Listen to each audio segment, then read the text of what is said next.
Одним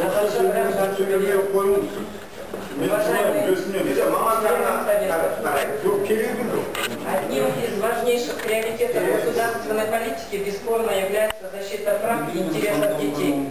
Не случайно при Министерстве образования и науки Республики Казахстан в 2006 году создан Комитет по охране прав детей, который выступает в роли инициатора по созданию эффективной системы межведомственного взаимодействия с государственными органами, неправительственными организациями и средствами массовой информации по вопросам охраны прав и законных интересов детей.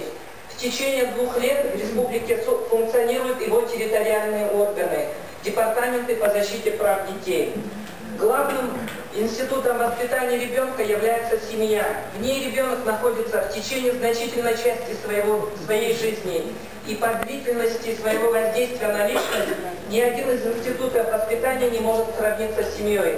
Все мы понимаем, что решение проблемы семьи и детства только силами государственных органов трудно.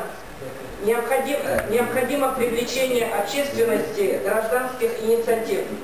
По данным Управления статистики, численность населения города на 1 января 2009 года составила свыше 1 300 000 человек, из которых 25,3% детей. Из них мальчиков 51,3%, девочек 48,7%.